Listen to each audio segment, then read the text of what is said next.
are some effective classroom management practices. So this will help with, we all know that behavior is linked to academics. I mean, if a kid's not behaving, they're not getting the lesson, they're disrupting the other kids' academics as well. So an academic engagement is linked to curriculum, how you deliver the curriculum to your students, and having the classroom management in place. So all three of those need to be working together to ensure that kids are achieving to the best that they can.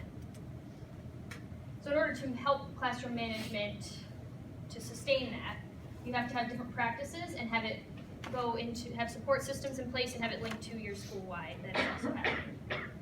So in other words, having your academic instruction, which I know everybody's gone through their college courses, and that's where we're taught a lot about different practices to promote academic engagement through our instruction. So adding that with our behavioral interventions. That's where a lot of schools don't, especially colleges. I'm sure a lot of people have not had a lot of courses in that. I think it's more geared towards special ed, which is unfortunate. So that's what we're up here trying to help us with, getting that with behavioral interventions in place, plus having the data-based decision making. So we're working with our teams to look at our data to see what we can put in place to help with in the classroom and outside of the classroom.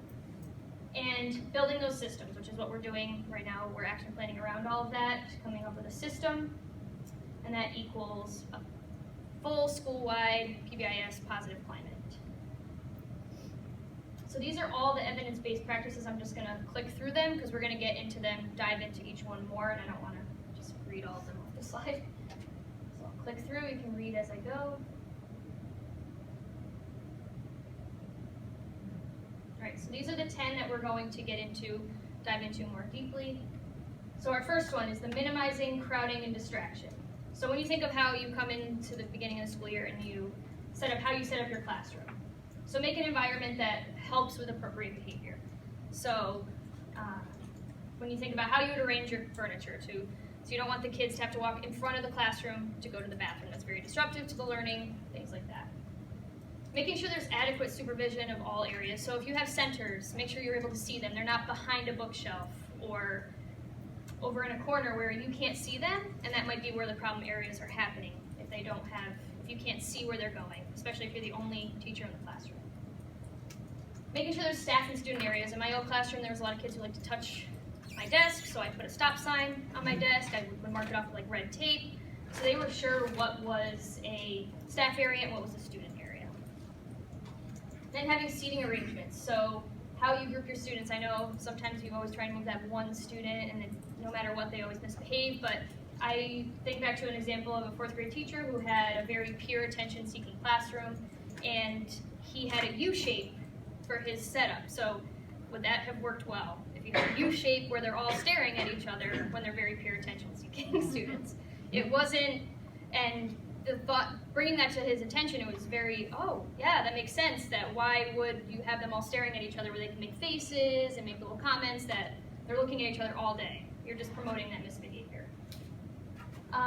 Second one is the maximizing the structure and predictability. If you get predictable routines, I know many teachers in my school, I myself is a very type A person, so having routines, I park in the same parking spot every time I go to the car, if it's available, so just making those routines for the students so they know what's coming. So thinking about your teacher routines, so like if you have volunteers who come in and do your copies, so they don't come in and have to disrupt all your learning. Is there a space where you can put all of those materials so that when they come in, they know where to go and they're not having to come to you for the materials? Think about how you communicate with parents so that they know what's going on. Movement through the room, so that would be how you move yourself if you're scanning, not always doing the figure 8, maybe moving around. And how you do your planning. A big part of this is, do you have all your materials ready, or are you trying to scramble to make your copies and then your kids are sitting there with all this downtime where they're probably more apt to misbehave if you don't have all your things ready. And it should be obviously, with your grading, making sure that kids are getting that feedback pretty quickly so that they know how they're doing. And the student routines. So this really links to that matrix that we made, so you broke down for the classroom. I don't know if people have brought that to their schools yet, if all their teachers have started this, but really making routines for everything. So your bathroom, what it looks like when you transition Do you use a light flip? Do you do a countdown timer for your transitions? What working in groups looks like. Casey was talking about is it okay to talk out when you work in groups that are small, like where you can just, everybody can talk when they want? Do you want them to raise their hands during the group? Just making sure that the kids are very aware of what your expectations are for all of those different routines. I think we've seen this many, many times, but just to bring it back, that this is what we should be doing with the students.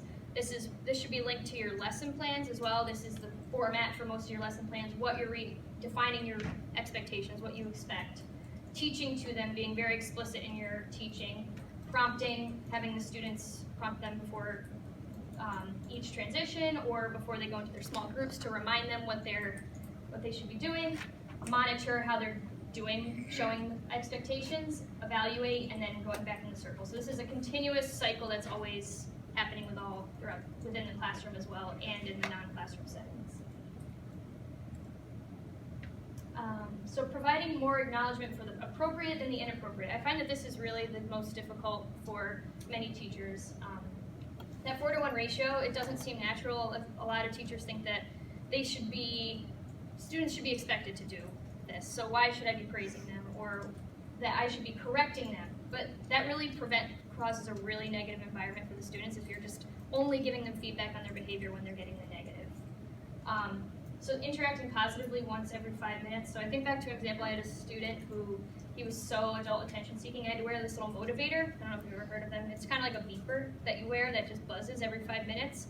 And I actually liked it because it really reminded you that how often 5 minutes is, but it helped. I mean, the kid's behavior went from way down here to here. I mean, they really need that positive interaction. It could just be a thumb up. It doesn't even have to be you going over to them and interrupting the class. And then following the corrections for a violation of behavior expectations with positive reinforcement. So I think a lot of teachers hold grudges, and that's when a kid misbehaves, it's don't take it personal. It's not about you. Try and think of, how am I going to teach this kid to do the right thing the next time? So if Johnny just called out, the second he raises his hand, make sure we're praising him for following that expectation. So thinking about this, how can we action step around this for teachers to have make the classroom acknowledgement system in their classroom? So if you could talk at your tables, how can you bring a classroom acknowledgement system and link it to your school-wide? That would help with maintaining all of these different expectations. So just take a minute to talk